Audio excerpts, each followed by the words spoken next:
Breaking news. Breaking news. Breaking news. Côte d'Ivoire, remise de la liste électorale provisoire. Merci de rester sur CNN. Breaking news. Breaking news.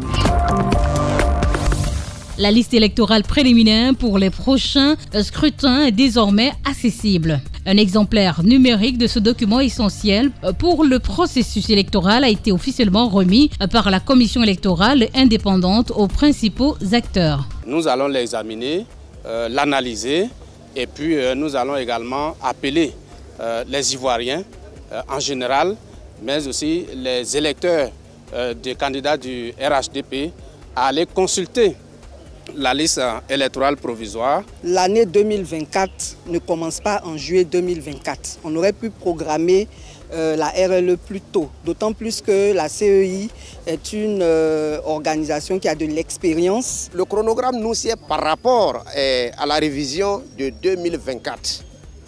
Mais là où nous ne sommes pas satisfaits, c'est par rapport à la révision de 2025.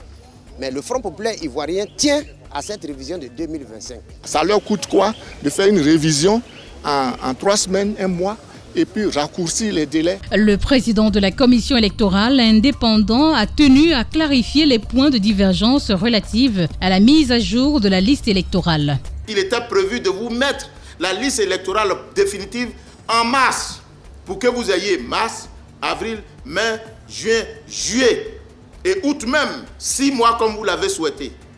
Mais comme vous avez reculé, on ne peut plus le faire. On est obligé de vous donner la liste définitive en juin. Mais entre-temps, il faut qu'on fasse le traitement. Mais à notre grande surprise, une partie des acteurs politiques nous demande de faire la révision. Mais on dit on ne peut pas faire une révision dans une révision. On n'a pas terminé la révision qui est en cours.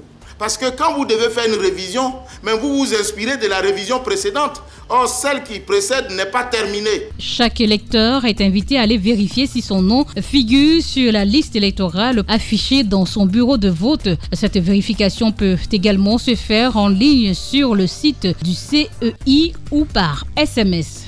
En conséquence de ces rejets et de ces opérations de réqualification, la commission électorale indépendante a retenu finalement 1 432 827 nouveaux recensements. Parmi les nouveaux qui ont sollicité leur inscription, il y avait des personnes qui étaient déchues de leurs droits civils et politiques et ils étaient au nombre de 12.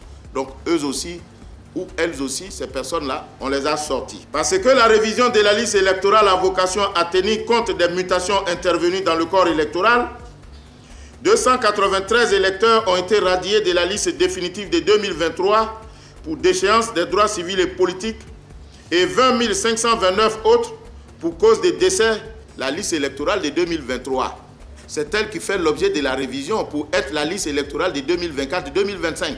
Cette phase d'affichage marque véritablement le début d'une période déterminante, celle du contentieux, et qui se tiendra du 22 mars au 5 avril 2025. Merci d'être sur CNN, la télévision autrement. Les programmes se poursuivent. Retrouvez toute l'actualité afro-mondiale en ligne et en multidiffusion sur CNN, C-Web Info et plateformes digitales, Facebook, YouTube, Instagram et en simultané sur Radio Voltage 2.